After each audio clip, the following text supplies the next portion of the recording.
Saya sebagai orang tua ingin berpesan keluarga besar Taku hendaknya melestarikan ajaran-ajaran orisinil daripada suku Saronisa. Jangan sampai ada penyimpangan-penyimpangan. Jika selama ini ada penyimpangan, hendaknya adalah diluruskan kembali. Lambat laun supaya dikembangkan go internasional, terus mendunia, jangan hanya di Indonesia saja. Selain daripada itu juga hendaknya berkembang ke suatu institut bela diri tangan kosong yang sesuai dengan kepribadian daripada bangsa Indonesia.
Alam selalu mengajarkan tentang keseimbangan yang harmoni bagi kehidupan makhluk di dalamnya.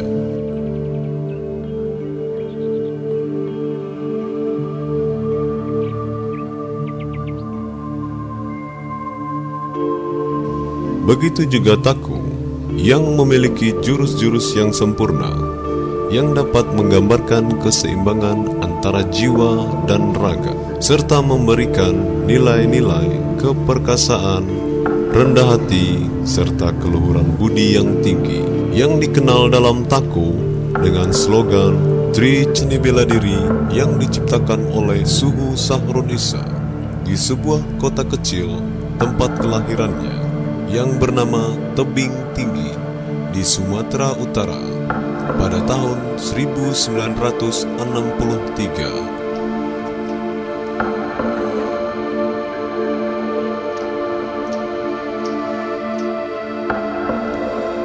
Dan dari kota kecil ini pula lah akhirnya Taku dikenal dan dipelajari di seluruh Nusantara, bahkan hingga ke berbagai benua seperti Asia, Australia, Eropa, dan sebagainya.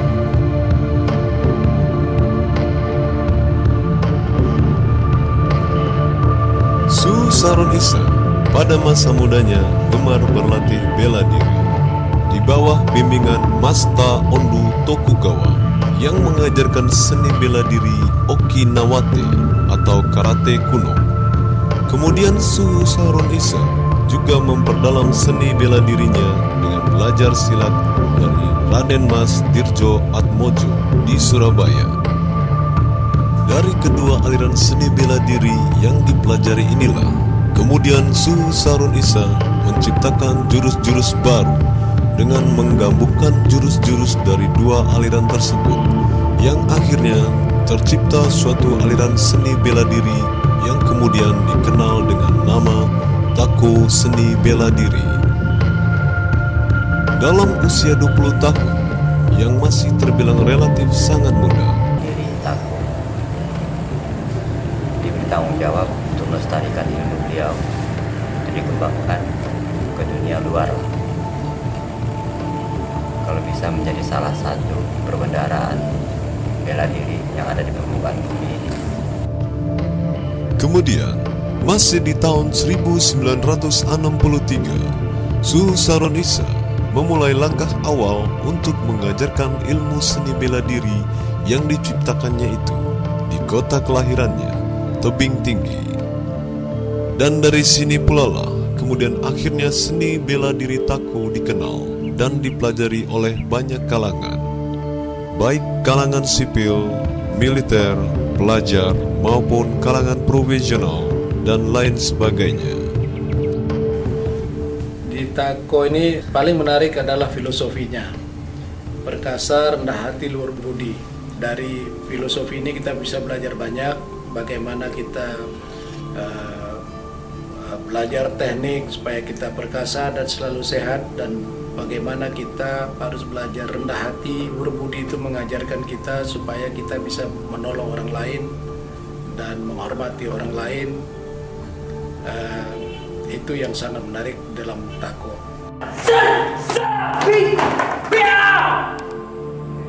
Dengan latihan yang selama ini sangat mempengaruhi untuk membentuk sikap, mental, dan fisik yang baik dalam kehidupan sehari-hari, dan khusus saya sendiri untuk melaksanakan tugas saya dalam profesi saya.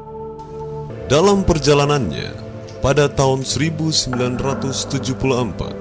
Su Saron Isa ikut mendirikan Federasi Olahraga Karate Indonesia atau FORKI, yang kemudian membawa murid-murid Tako Seni Bela Diri untuk bertanding dalam kejuaraan FORKI, baik di event-event lokal maupun internasional.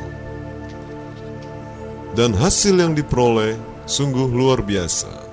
Hal ini membuat murid-murid Tako sangat disegani lawan-lawannya di berbagai arena dan event kejuaraan FORKI.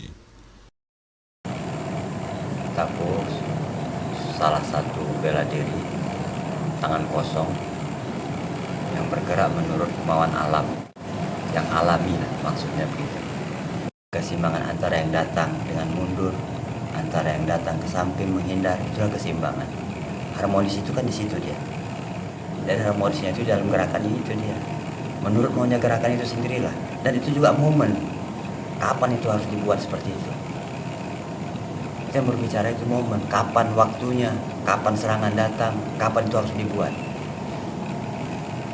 Benturan itu apakah perlu benturan, apakah perlu hindaran, apakah perlu tangkisan. Itu momen di situ. Disitulah dibarengi rasa dan jiwa. Gerak, rasa, dan jiwa.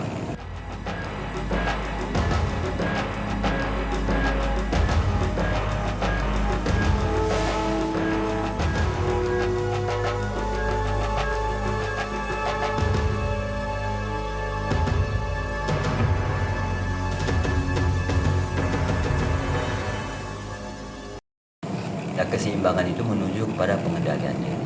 Pengendalian diri itu kan sebagian daripada kebahagiaan dalam hidup.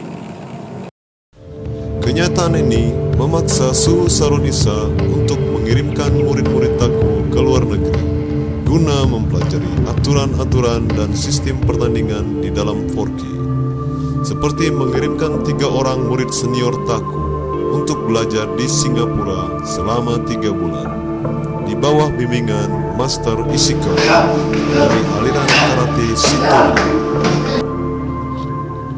Kemudian dari daratan Jepang juga diundang ke Medan seorang guru karate yaitu Master Saiki dari aliran karate Shotokan untuk menjelaskan aturan-aturan dan sistem dalam pertandingan karate modern.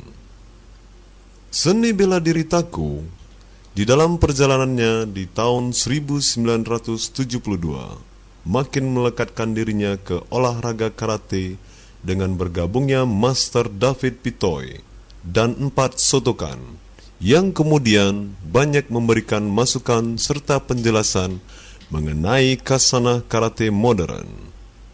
Namun, sungguh disayangkan, kenyataan selama 30 tahun bergabung dengan Forky telah terjadi penurunan kualitas dalam seni bela diri Takunya sendiri. Konsep dasar dari gerakan dan jurus-jurus Taku yang diciptakan Suhu Saron Isa yang mengacu pada seni bela diri alami seakan luntur. Ini dikarenakan banyaknya murid Taku yang lebih berkonsentrasi untuk berlatih karate yang jelas orientasinya pada olahraga bela diri.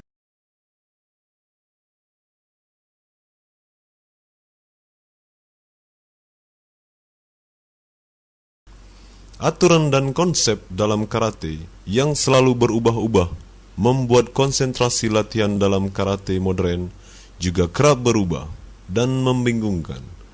Hal ini membuat prinsip-prinsip bela diri yang alamiah tidak lagi diajarkan di tempat latihan, yang akibatnya berimbas pula pada seni bela diri Taku yang secara Marjuki, salah seorang murid tertua dari Suhu Saron Isa. Di sini saya mengimbau kepada generasi muda supaya melestarikan ilmu-ilmu bela diri dari Suhu Saron Isa demi untuk kejayaan perguruan Taku Indonesia. Saya dengan teman-teman selanjutnya ingin agar Taku ini lebih dikenal dan lebih maju lagi ke depan. Menyadari akan kondisi ini, maka para murid senior Suhu Saron Isa kemudian pada tanggal 25 September 2004 berkumpul di kediaman almarhum di Jalan Sidorukun nomor 31 Medan untuk bersama-sama menyatukan tekad dan berikrar mendeklarasikan kembali berdirinya Taku sebagai satu aliran seni bela diri dengan nama Taku Seni Bela Diri, Taku Martial Art. Dalam deklarasi ini juga termaktub upaya Taku Seni Bela Diri untuk kembali kepada jati dirinya yang semula, seperti yang dicita-citakan Suhu Saron Isa. Sehingga bisa gerakan-gerakan ini mudah untuk dipelajari, sehingga bisa mencapai tahap luhur budi dan rendah hati. Sebab tidak ada yang lebih tinggi derajatnya selain orang yang bisa mengalahkan dirinya sendiri. Itulah cita-cita Taku Seni Bela Diri. Taku ini diciptakan oleh Saron Isa untuk belajar mengenal diri. Sepanjang orang masih sudah bisa mengenal dirinya, di sanalah kesempurnaan hidup daripada keseimbangan antara jasmani dan rohani.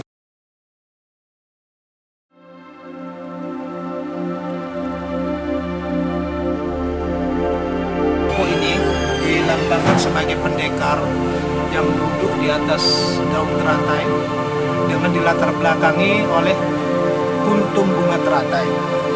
Jadi kenapa diambil bunga teratai sebagai lambang? Bunga teratai itu dapat tumbuh walaupun di air payau, air yang buruk, air yang kurang jernih atau air yang jernih. Jadi itu sedikit punya filosofi daripada Taku ini. Setiap pendekar Taku itu harus dapat hidup walaupun di lingkungan yang berbeda